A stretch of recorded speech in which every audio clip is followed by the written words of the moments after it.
어려운 일 당할 때 나의 믿음 적으나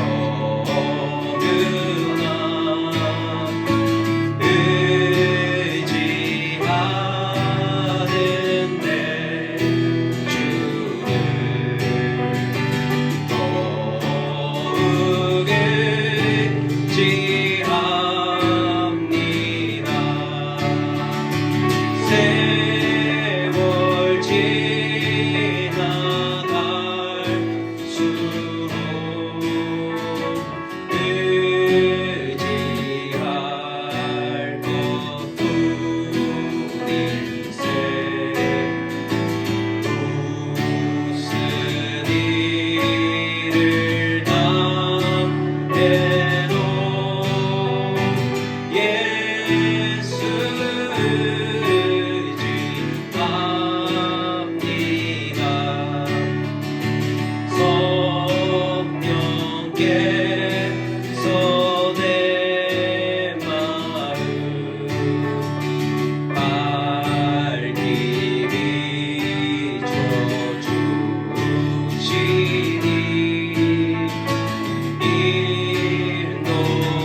믿고 굳게 서리라 굳게 서리 영원하신 말씀 위에 굳게 서리 굳게 서리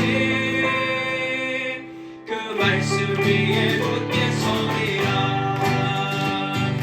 주님 약속하신 말씀 위에서 성령 인도하는 대로 행하며 주님 품에 항상 안식 얻으며 약속 믿고 굳게 서리라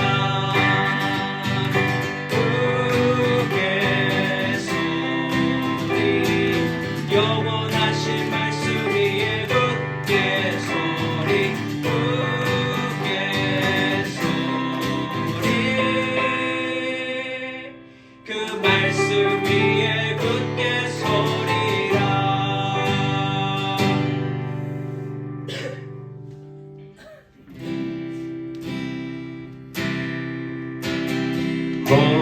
먼저는 나와 너희를 구하라 그 나라와 그 일을 그리하며 이 모든 것을 너희에게 더하시리 먼저 그 나라와 먼저 그 나라와 너희를 구하라 그 나라와 그 일을 그리하며 이 모든 것을 너희에게 더하시리라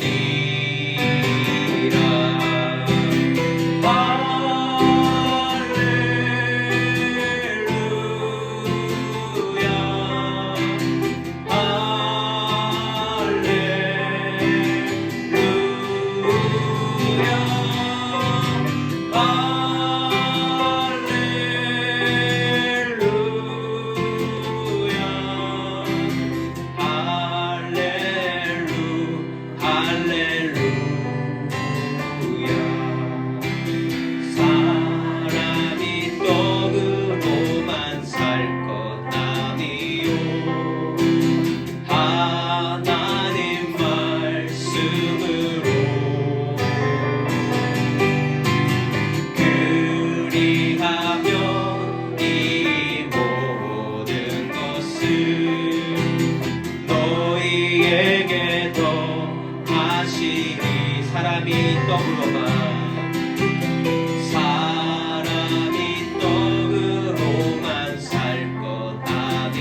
하나님 아버지, 우리가 바라볼 것 하나님의 말씀이요 예수의 삶밖에 없는 줄 믿습니다.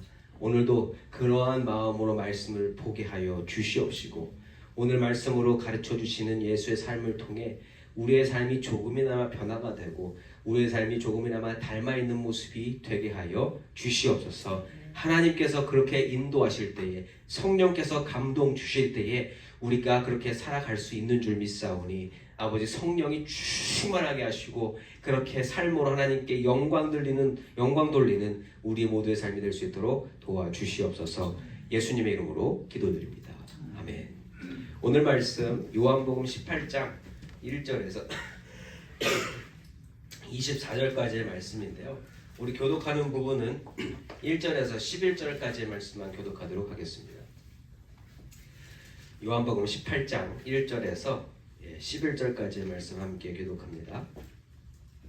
예수께서 이 말씀을 하시고 제자들과 함께 기드론 시내 건너편으로 나가시니 그곳에 동산이 있는데 제자들과 함께 들어가시니라.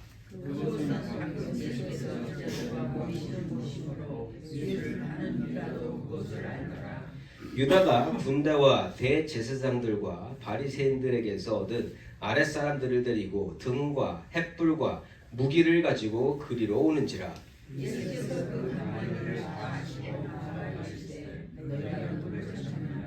대답하되 나사렛 예수라 하거늘 이르시되 내가 그니라 하시니라. 그를 파는 유다도 그들과 함께 섰더라.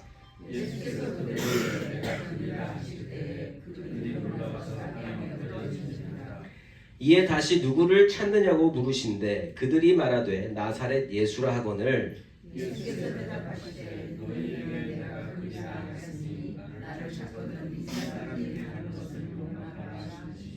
이는 아버지께서 내게 주신 자 중에서 하나도 잃지 아니하였사옵나이다 하신 말씀을 응하게 하려 함이로라.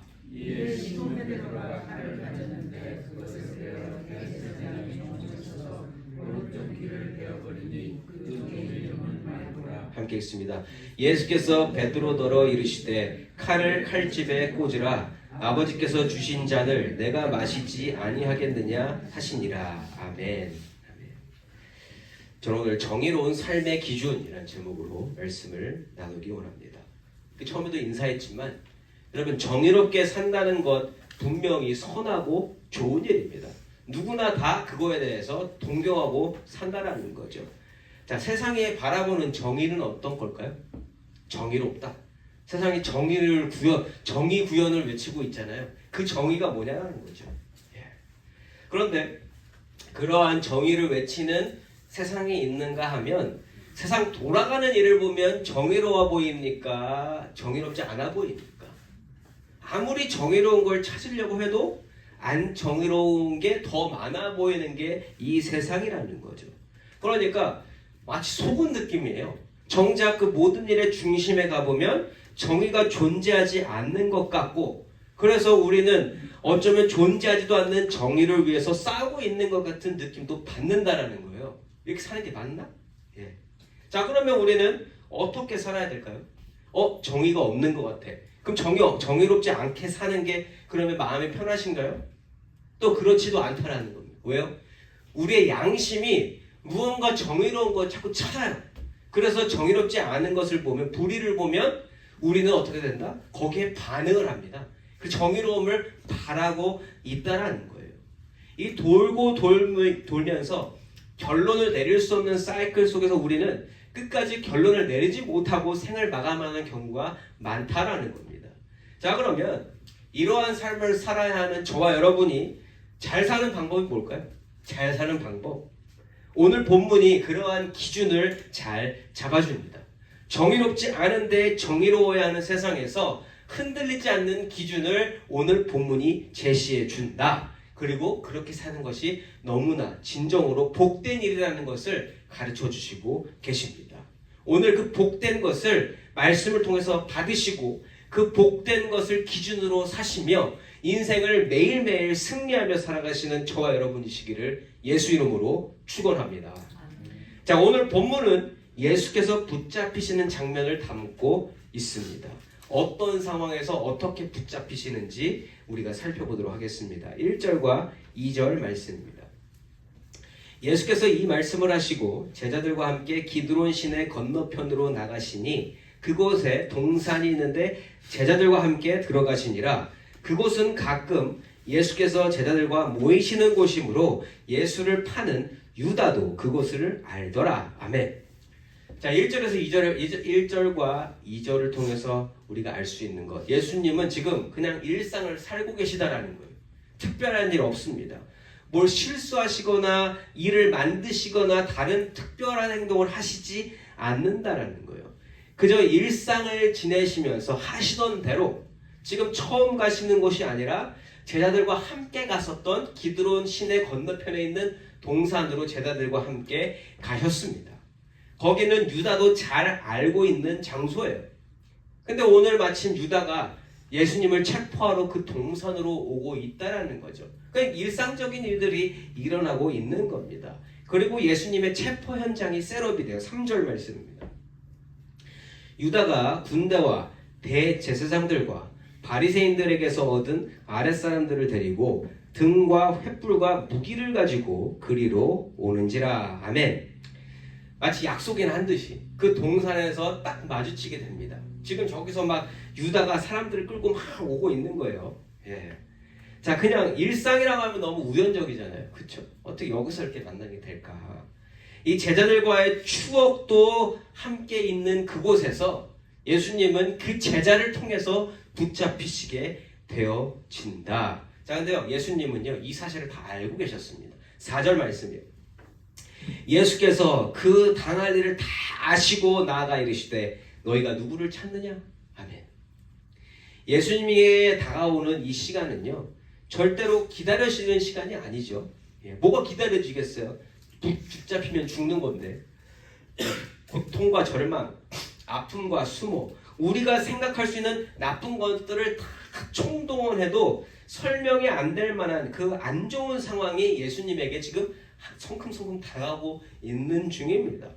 그런데 예수님은요, 이 상황을 피하지 않으신다라는 거예요. 안 피하십니다. 또 이 상황을 다르게 변화시키지도 않으세요. 다 아셨는데. 모든 것을 뒤집으시고 충분히 피하실 수 있는 능력을 가지신 하나님, 예수님이 이 모든 걸 바꾸지 않으시고 계획하신 대로 하나님 아버지께서 계획하신 그저 그 모든 그대로 따라가시고 계시다라는 거예요. 유다가 끌고 온 군대와 대제사장과 그 아랫사람들이 예수와 제자들을 만났잖아요. 자, 그런데 재밌는 것은 그들이 예수를 먼저 찾지 않는다라는 거예요. 예수님이 먼저 너희가 누구를 찾냐고 물어보신다라는 겁니다. 이 장면은요, 다 아시는 예수님께서 이 상황을 기꺼이 맞이하시겠다라는 결단 있는 행동을 보여주시는 장면이라는 거죠. 이에 대한 그 사람들의 답변입니다. 5절 말씀입니다. 대답하되 나사렛 예수라 하거늘 이르시되 내가 그니라 하시니라. 그를 파는 유다도 그들과 함께 섰더라. 아멘. 유다가 확인해 줄 필요도 없었어요. 그냥 예수님 먼저 물어보시고 예수님이 내가 그니라 말씀하셨습니다. 자, 그런데 나사렛 예수라고 이 사람들이 분명히 이야기를 하죠. 그러니까 나사렛에서 성장하고 거기서 활동했었던 그 예수를 이야기하고 있다는 겁니다. 그런데 여기서 성경에서 나사렛 예수라고 지칭하는 이유는 반드시 하나님께서 보내신 독생자 예수가 죽으셔야 되거든요.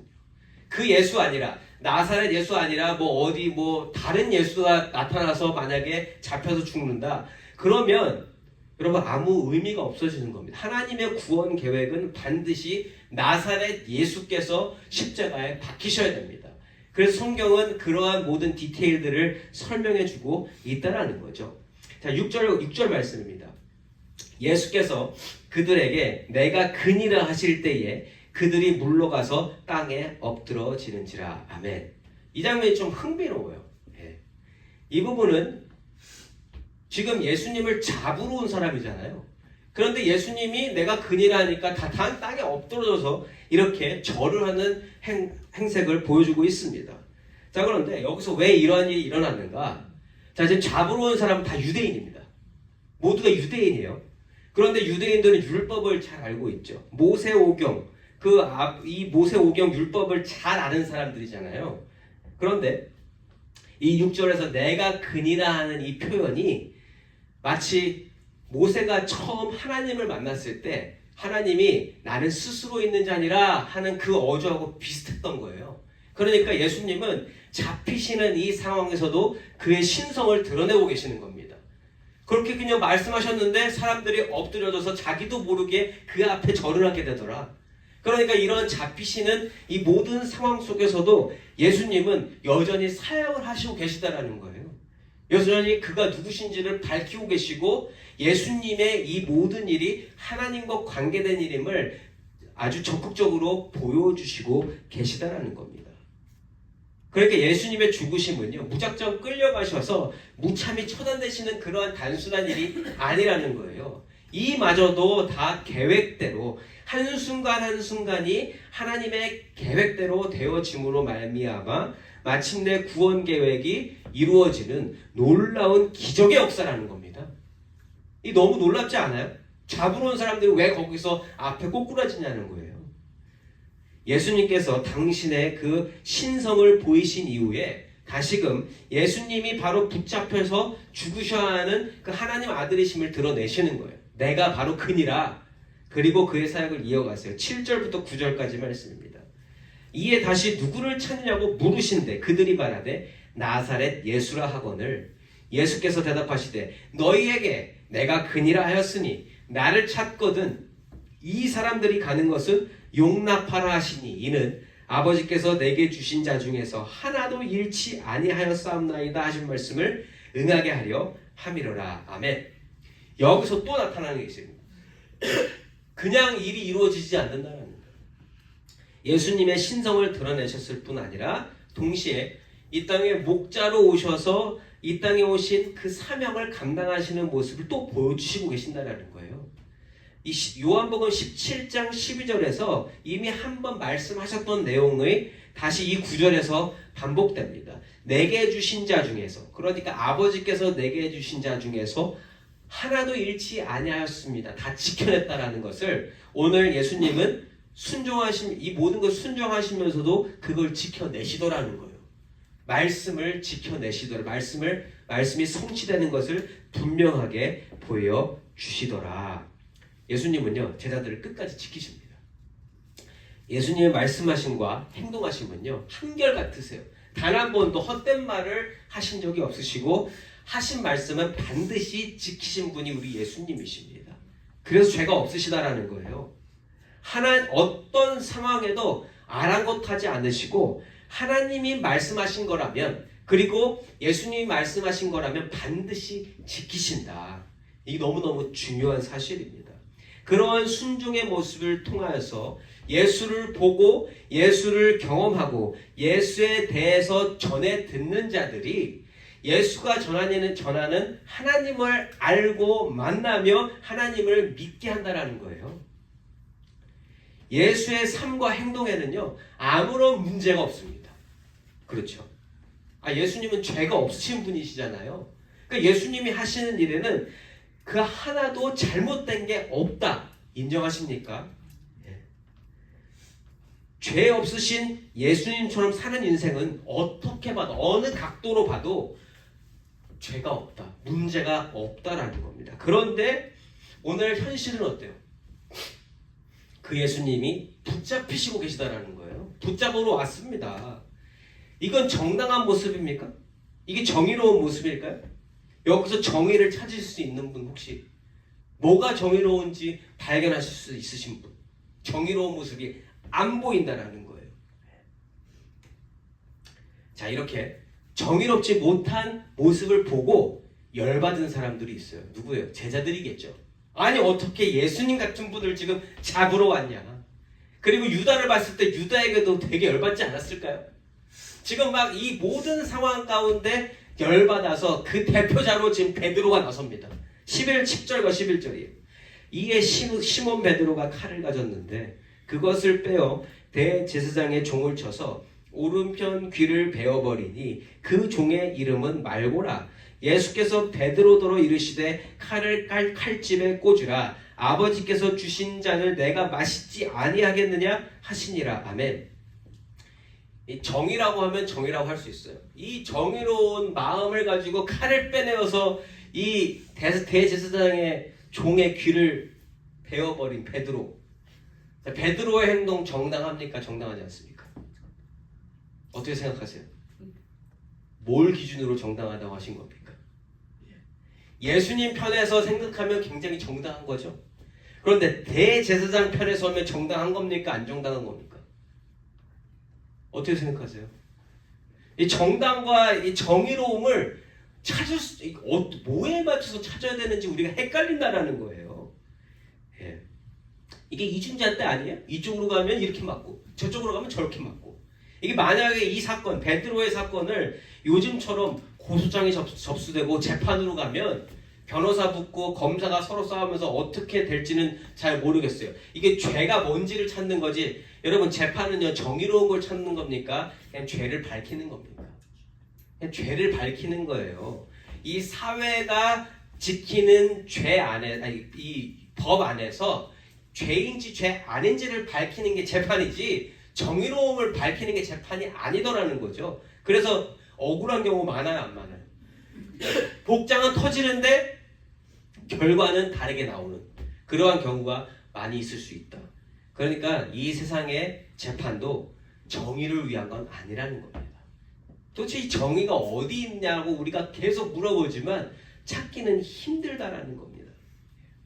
베드로의 행동은요, 감정적으로 일어난 행동이고 어쩌면 예수님을 위해서 한 행동일 수 있지만 예수님은 거기서 이렇다 저렇다 판단하지 않으십니다. 그게 정의롭다 정당하다 이런 말씀 안 하시고 베드로에게 칼을 집어넣으라고 명령하신다라는 거죠.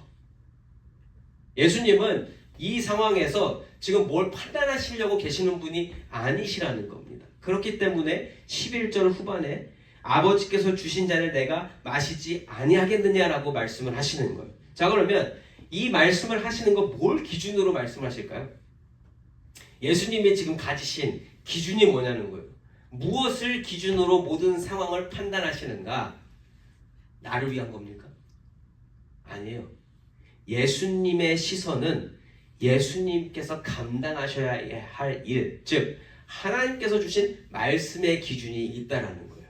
그래서 이게 지금 되어지느냐 안 되어지느냐를 기준으로 해서 베드로가 그렇게 하면 이 일이 막아진단 말이에요. 그래서 베드로더러 칼 집어넣어라. 지금 네가 그거 할 때가 아니다. 내가 아버지가 주신 잔을 마셔야 되지 않겠냐? 내가 십자가의 길로 가야 되지 않겠냐? 예수님의 기준은 정확합니다. 하나님 말씀대로 되어져야 되는 것. 그래서 예수님은요, 정해져 있는 방향대로 가시기 위해서 그 뜻을 굽히지 않으시고 그 길을 향하여 계속 걸어가시고 계시다라는 거예요. 자, 예수님께서 하나님 말씀을 지키시고 하나님 말씀에 순종하시며 죄 없이 사셨음에도 불구하고 예수님은 죄인처럼 검거되고 계십니다. 죄를 심판할 수 있는 대제사장으로 끌려가고 있다라는 거예요. 이거 자체 정당하고 정의로운 모습입니까? 아니잖아요. 아니잖아요. 그냥 우리가 그냥 기본적으로 생각해서 정의로운 모습 아니라는 겁니다. 12절과 13절 말씀입니다. 이에 군대와 천부장과 유대인의 아랫사람들이 예수를 잡아 결박하여 먼저 안나스에게로 끌고 가니 안나스는 그 해의 대제사장인 가야바의 장인이라. 아멘. 12절에 보면 군대와 천부장과 유대인의 아랫사람들 이렇게 이야기하고 있죠. 아니 예수님이 무슨 폭동을 일으킨 무슨 뭐 총을 가지시고 무장하신 분입니까? 아니잖아요. 예수님 한 분 붙잡는데 막 군대가 동원이 돼서 막 사람들이 대거 몰려서 예수를 붙잡으려고 하고 있다. 이게 좀 특별하죠. 예. 어쩌면 하나님께서 이렇게 계획하신 것일지도 모르겠다. 왜냐면 많은 사람들이 증인이 돼야 되니까. 예수님이 이렇게 불법적으로 붙잡히셨다라는 게 어쨌든 많은 증인들이 생긴 거잖아요. 그 유대인들이 다 본 거 아니겠습니까? 눈으로. 그리고 또 13절에는 대제사장에게로 끌고 간다고 하는데 그 해의 대제사장이 누구예요? 13절에 보시면 가야바라고 나와 있잖아요. 그런데 예수님을 데리고 간 사람이 누구예요? 가야바의 장인인 안나스에게로 데리고 가고 있다.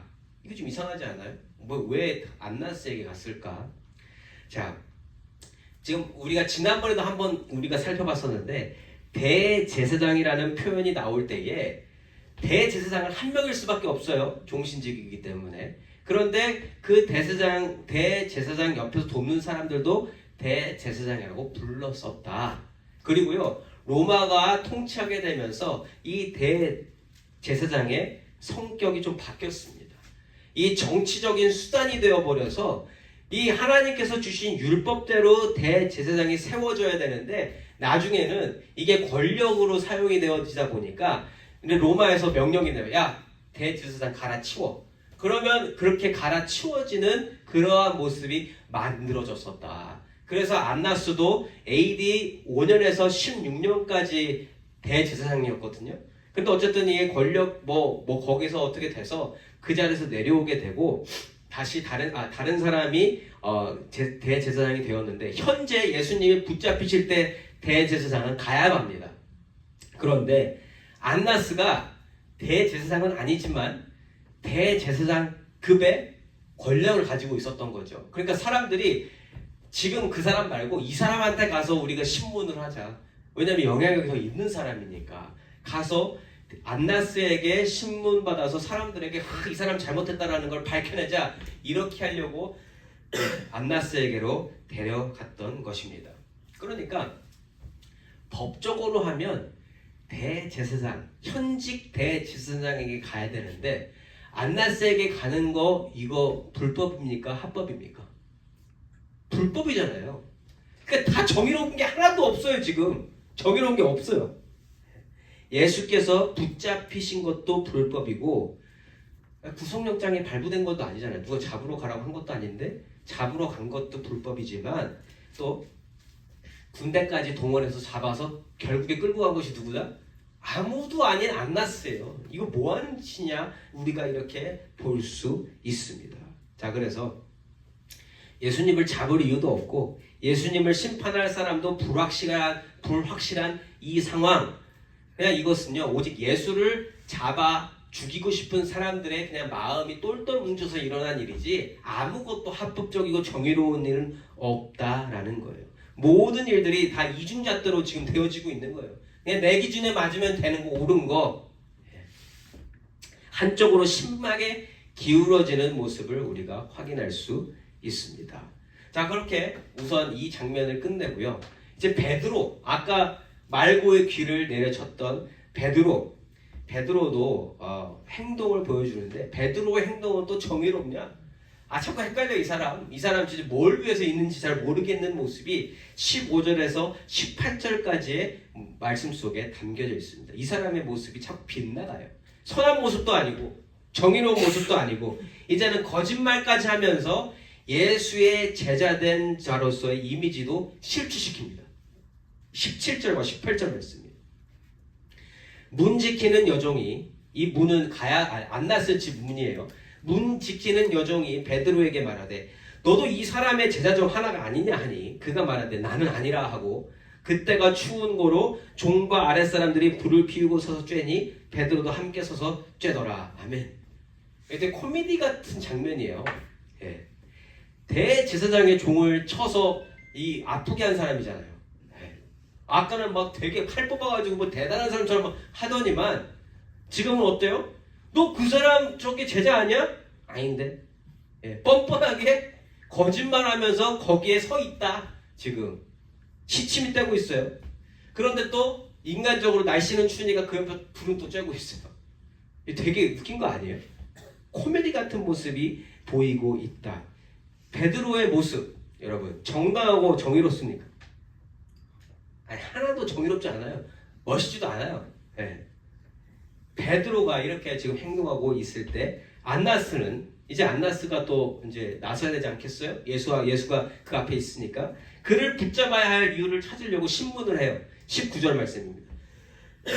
대제사장이 예수에게 그의 제자들과 그의 교훈에 대하여 물으니 아멘. 자, 이 안나스가 예수님께 두 가지를 물어봤습니다. 뭘 물어봤어요? 예수에게 그의 제자들에 대해서도 물어봤고 또 그의 교훈에 대해서 물어봅니다. 자, 11 제자들에 대해서도 물어보면서 그 안에서 뭐 얘기하다 보면 나오잖아요, 사람이. 그리고 또 그거 가르친 게 뭐냐고 물어봐서 내가 이런 거 가르쳤다 그러면 또 뭔가 나올 거 아니에요. 자, 이렇게 질문을 했어요. 그런데요, 예수님이 아까 9절 말씀, 하나님께서 나에게 허락하신 자들을 다 끝까지 지켰나이다. 이거를 지키시기 위해서 제자들에 대해서 한마디를 안 하십니다. 함구하세요.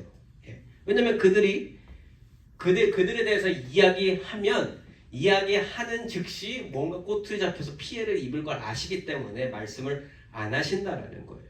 자, 그러면서 두 번째 질문 내용이 교훈에 대해서 말씀을 하세요. 20절과 21절 말씀입니다. 예수께서 대답하시되 내가 드러내놓고 세상에 말하였노라. 모든 유대인들이 모이는 회당과 성전에서 항상 가르쳤고 은밀하게는 아무것도 말하지 아니하였거늘 어찌하여 내게 묻느냐. 내가 무슨 말을 하였는지 들은 자들에게 물어보라. 그들이 내가 하던 말을 아느니라. 아멘. 앤서를 안 한 것도 아니고 한 것도 아니지만 근데 굉장히 지혜로운 대답을 주셨다라는 거예요. 나 숨겨놓고 얘기한 적 한 번도 없다. 내가 이야기했던 거 들은 사람한테 가서 물어봐라. 그럼 뭐라고 얘기하는지 알 수 있다. 자, 그러면 예수님의 발언에서 뭐 꼬투리 잡을 수 있어요, 없어요? 못 잡아요. 그러니까 예수님이 지혜롭게 이 상황을 넘어가시는 겁니다. 예. 근데 안나스 입장은 어때요, 지금? 자기 대제사장도 아니에요, 현재. 그러니까 이 사람한테 데리고 가서 이 사람이 뭘 하기 원했냐면 사람들 앞에서 주름 잡고 싶었던 거 아니에요? 뭔가 한마디 해서 이 사람 내가 이렇게 했으니까 자, 해! 이렇게 하고 싶었는데 아무것도 안 됐다라는 겁니다. 사람들 앞에서 권위를 내세울 그러한 심보로 했는데 아무것도 안 됐어요. 사람들 앞에서 망신만 당하게 됐습니다. 얻은 게 하나도 없어요. 물어본 것에 대해서 아무런 정보도 얻지 못했고 더 이상 이제 뭘 어떻게 해야 되는지도 모르겠는 상황이 되어버렸습니다. 자, 이럴 때 또 안나스의 부하가 나타나서 이 안나스를 또 커버해줘요. 22절 말씀입니다. 이 말씀을 하시매 곁에 섰던 아랫사람 하나가 손으로 예수를 쳐 이르되 네가 대제사장에게 이같이 대답하느냐 하니 아멘. 또 여기서 또 멋있는 영웅이 하나 나타납니다. 지금 못 듣겠어. 이러다 보면 내 주인 안나스가 이미 창피당했지만 거기서 예수님을 치면서 어떻게 네가 대제사장한테 이렇게 이야기할 수 있어? 이렇게 행동하고 있다. 자, 그러면 이 아랫사람의 행동은 정당하고 정의로운 겁니까? 저 계속 여쭤볼 거예요, 이거. 근데 대제사장의 입장에서는 어때요? 고맙네 이 자식. 이거 나중에 월급 좀 올려줘야 되겠네. 아니, 그 상황에서 이러한 행동 없었으면 이 장면이 안 넘어가요. 그런데 지금 이렇게 되니까 어쨌든 무마가 됐잖아요, 이 상황이. 그런데 또 예수님 입장에서 보면 어디 하나님의 아들에게 손찌검을 합니까? 이거 말도 안 되는 일이 일어난 거 아니에요? 제가 지금 방향을 어디로 이끌고 가는지 보이실 것 같아요, 이제는. 정당과 정의를 어디서 찾냐는 거죠, 도대체. 상황마다 이 기준을 어디냐에 두냐에 따라서 이게 좋은 게 될 수도 있고 안 좋은 게 될 수도 있는 게 이 세상의 일들이라는 겁니다. 23절 말씀입니다. 예수께서 대답하시되 내가 말을 잘못하였으면 그 잘못한 것을 증언하라. 바른 말을 하였으면 내가 어찌하여 나를 치느냐 하시더라. 아멘. 도대체 뭐가 맞고 뭐가 틀리느냐? 너희들은 뭘 기준으로 이야기하고 있느냐? 이걸 물어보신다는 거예요. 예수님 자체는 죄가 없으시기 때문에 죄를 찾을 수 없어요. 설사 아까 교훈에 대해서 다 그냥 여태까지 하셨던 것처럼 말씀하신다고 해도 그건 하나님이 주신 말씀이고 구원을 얻을 방도잖아요. 좋은 거잖아요. 그렇죠?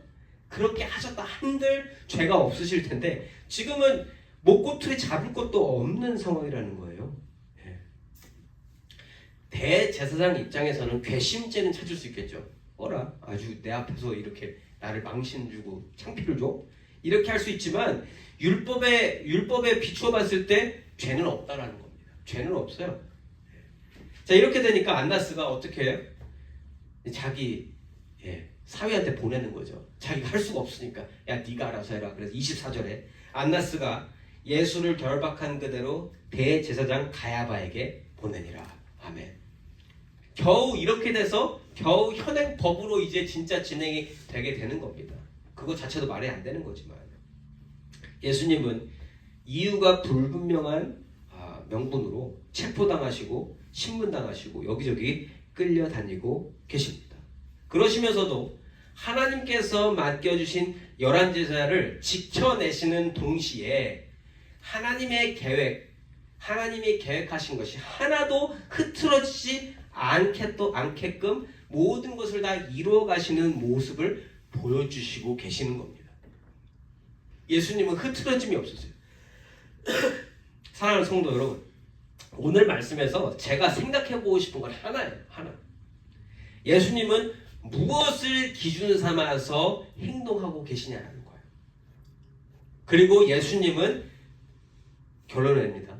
모든 일을 정의롭게 행하시고 계십니다. 그럼 뭘 기준으로 하고 계시는가? 무엇을 기준으로 삼으셔서 정의롭고 정당하게 사셨냐? 이거를 여쭤보는 겁니다. 예수님 모습 억울해 보일 수도 있습니다. 옆에서 봤을 때 베드로처럼 지켜드리고 싶기도 해요. 제자에게 배신당한 모습을 공감해드리고 싶기도 합니다. 그렇게 당하시는 모습이 허망하게 느껴지기도 한다라는 거예요. 자, 그런데 예수님 마음은 어떠셨냐는 거예요. 예수님은 어떠셨을까요? 우리가 생각하는 그런 마음이셨을까요? 인간이시기 때문에 그러한 마음을 느끼실 수는 있겠지만 그 마음을 그대로 가지시지는 않으셨다라고 저는 100% 확신할 수 있습니다. 왜냐하면 예수님이 가진 기준은 분명하니까요. 하나님께서 주신 삶을 사신 분으로서 하나님 말씀이 삶의 기준이 되셨기 때문에 하나님이 주신 그 말씀과 하나님이 하라 하신 그 일이 중심이 되셨기 때문에 그 일을 하는 것이 정의롭다라는 것을 알고 행하셨기 때문에 예수님은 100% 정의로운 마음을 가지신 줄 믿습니다. 거기에 대해서 의심이 전혀 없어요. 저는 예수님은 그 마음을 가지셨다라는 거예요.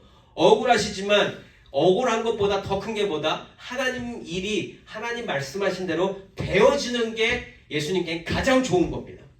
가장 복된 겁니다.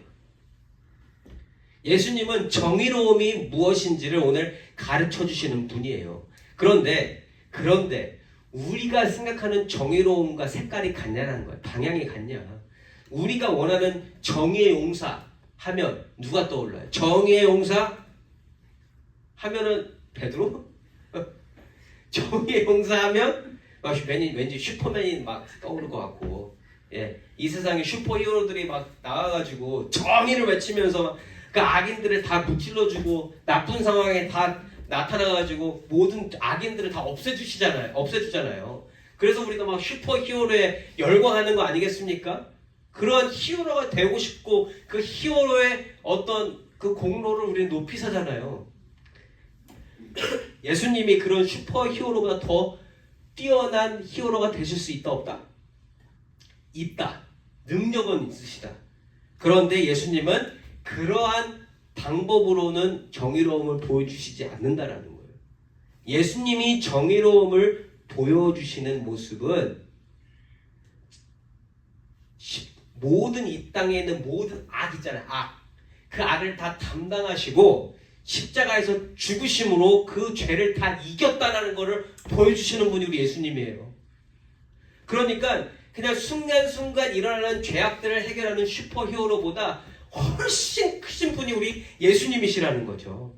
정의를 보여주시긴 하는데 우리가 생각하는 그 레벨을 뛰어넘으셔서 정의를 보여주시는 분이 우리 예수님이신 줄 믿습니다.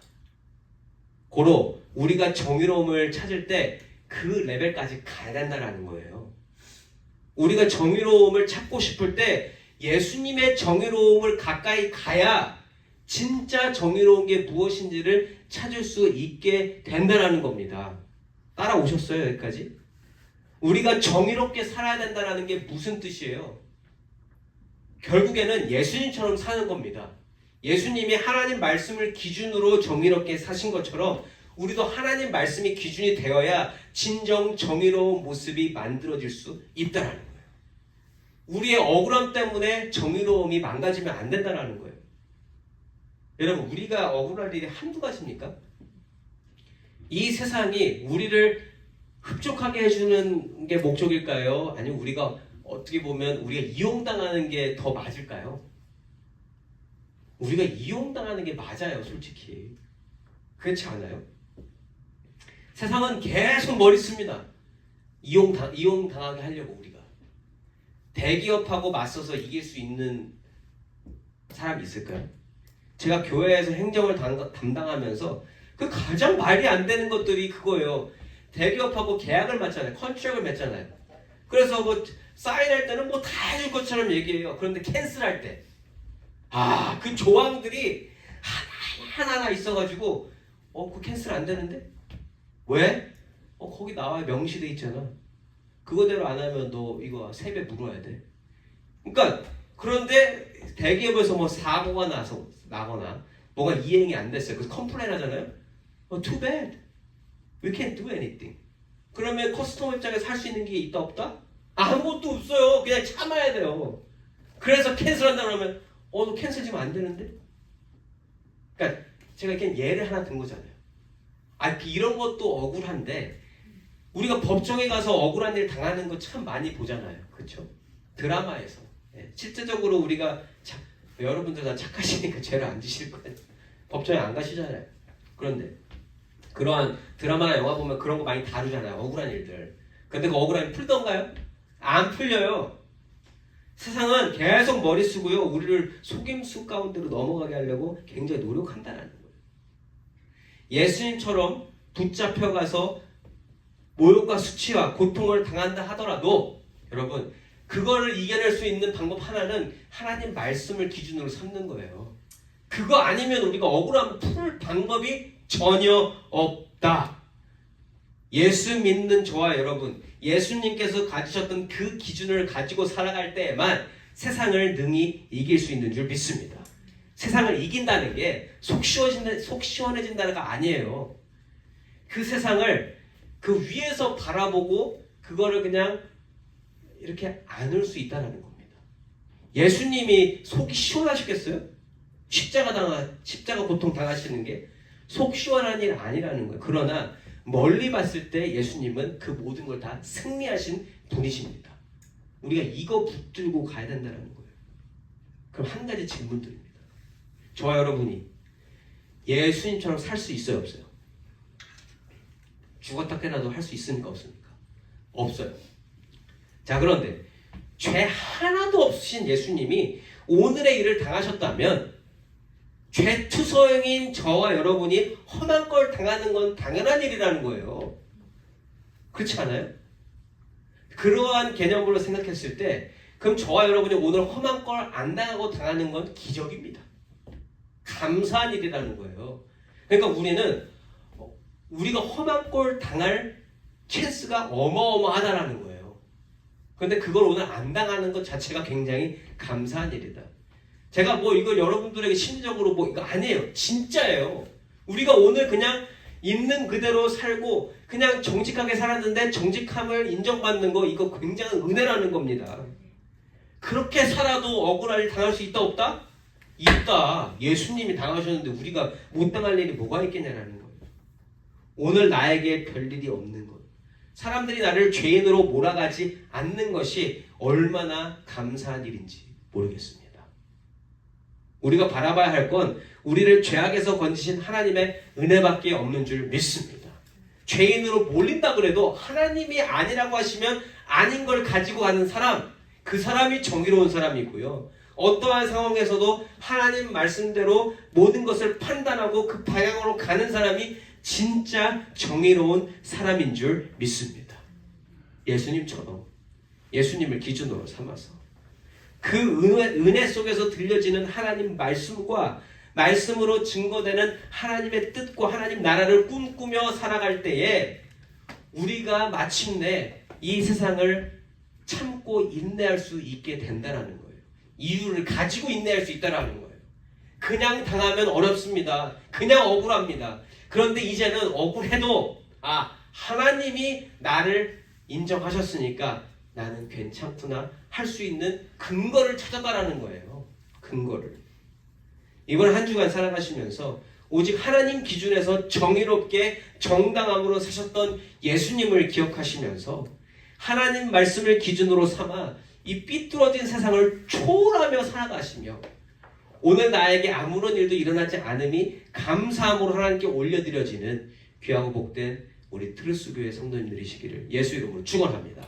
아멘.